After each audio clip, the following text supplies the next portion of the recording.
And his signature put the kids to bed after that long three.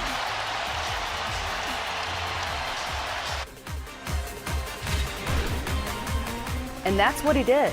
He put him to sleep. Night, night. I had told you that the Mavs would have been up by 19 at one point, or that Luka would have scored at least 40, or that we would have a Kevon Looney walk-off interview with 21-12 and a Warriors win. What would you have found most unfathomable? The last part. Kevon Looney. Yeah, that's a no-brainer. And yet here we are. The last time that he scored this many points in an organized basketball game was in January of 2015 as a freshman in college. That's UCLA, like Reggie Miller talked about. Yes, he mentioned that. He mentioned that. But B. Wood talked about it earlier. We were expecting what? The Mavericks start off good like they did. They shot the ball well. And it's been lopsided games here in the conference finals, right? But halftime, a few adjustments. The Warriors remind everybody they have a lot of shot makers on the floor. They played big-time defense in the second half, B. Wood. Yeah, and the Warriors put a lot of pressure on you. With that offensive lineup, whether you talk about Looney, Steph, I just say Looney first. Wow. Right. Steph, Poole, Clay, those guys put the pressure on you. And tonight, Looney was the recipient of a lot of good passes. He was great around the basket. He was finishing well. First 20-10 game for a Warriors center since 1967, Robert Parrish. That's what type of game Looney had. A 200th playoff win for the Warriors as they now have the 2-0 lead in the Western Conference Finals. You mentioned that they made adjustments at the half, and that's when the momentum shifted. What were those adjustments you noticed? It was the defense. I think Looney talked about the way they tried to attack him a little bit. They were going at Steph Curry when he was on the floor because Luka had it going like you mentioned. But when you just watched the game, you saw that Warrior defense really kick in, the deflections, making things tough for Luka. And the role players, you talked about in the pregame show, the role players made a lot of good shots in the last series at home for Dallas.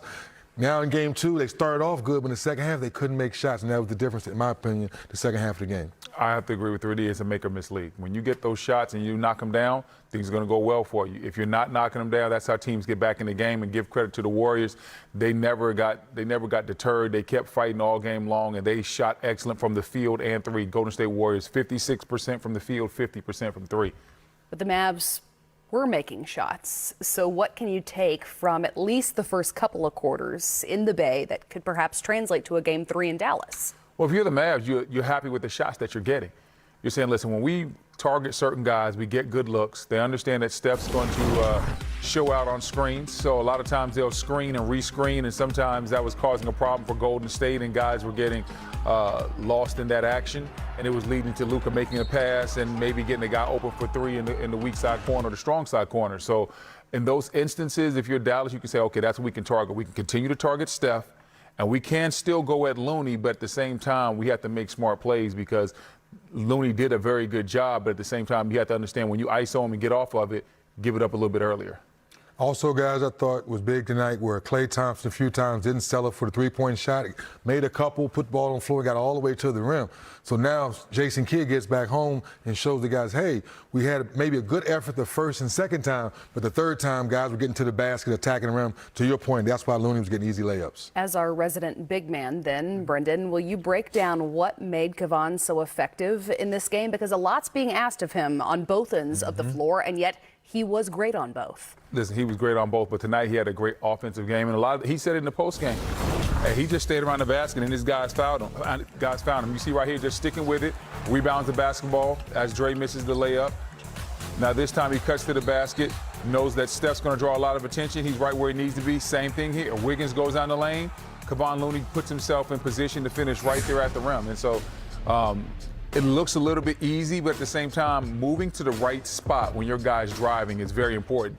3D can tell you that. Like, when you have that ball and that guy gets to moving on the go or playing on the baseline, understanding where to be, that can create opportunities for you as well. And Kevon Looney was always in the right spot to be a recipient tonight. Message for all the young people at home, this is how you be a star in your role. Right. Not one play was called for Kevon Looney tonight. I'll say it again. Not one play was called for him tonight. And they won't be no plays called for him in game 3 neither. Exactly. So my point is, people at home are always trying to figure out when we say do your role, but that's his role. Set screens, roll to the basket, and make sure you can finish around the rim. You get 14 touches, and you go 10 of 14, and here you are getting the walk-off interview and everyone expecting Steph or Clay or someone else.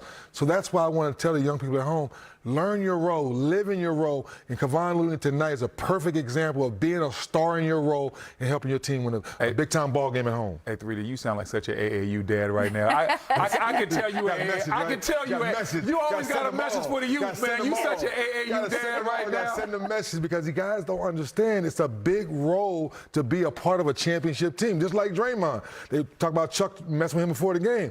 Draymond hit a big-time three-point shot tonight to keep that flow going in the game. Draymond not known as a big-time three-point shooter, but he made a big one tonight down the stretch. If you're judging Draymond by his offense, you obviously don't like Draymond. That's what I always tell people. People that judge Draymond Green by what he does offensively, they just don't like the guy. And I know he can put some people off with the way he acts, but he is necessary for this Golden State Warriors team, what he does from a deflection standpoint, switching ball screens, making tough plays, just that loud barking noise. We might not like it, but they like it. So at the end of the day, Draymond's necessary. And I like it. I never judge. He gets a lot of assists. I love everything about the way that he is. Yeah, he makes me nervous sometimes. Yeah, he gets a lot of assists, activates the weak side. Anytime I look at a Draymond Green stat sheet, I never look at points. I look at rebounds, I look at deflections, I look at steals, plus minus, block. I look at all those other things, the hustle stats, because that's what he brings to the Golden State Warriors. Before we venture, though, too far from Kevon Looney and the performance that was in this game, too, we've each alluded to it, what he had to say in his walk-off interview. Here he is with Allie LaForce. Being down 19. So he says he's taking pride on the defensive end, and the Warriors have as a team as well. But would you ever have expected to see a game where Luka was given 42 or allowed to score 42? Okay, let's let him do that. But if Jalen Brunson also gives you 31 and Reggie Bullock also gives you 21, the expectation is this is a Mavs win. So what worked so well defensively for the Warriors? Well, I'm not sure. Like, when you look at this stat sheet, nothing says, man, the Warriors really shut down the Dallas Mavericks. There were some things that they did in spots, but this backcourt got 73 points, you know, and you look at Reggie Bullock had 21 points. The Dallas Mavericks shot 46% from three, so they had 117 points. Offensively, they did what they were supposed to do. It was on the other end when Golden State really ratcheted it up. They had no. They were simply outscored. They had no answers for what Golden State could do offensively because you know the pressure that Poole puts on you. You understand the pressure that Steph Curry puts on you with his big 32 points tonight. Klay Thompson had some nice drives to the basket as well where he didn't settle. He finished with some dunks. Poole had 23 off the bench. And then you have Kevon Looney inside cleaning everything up for 21 points.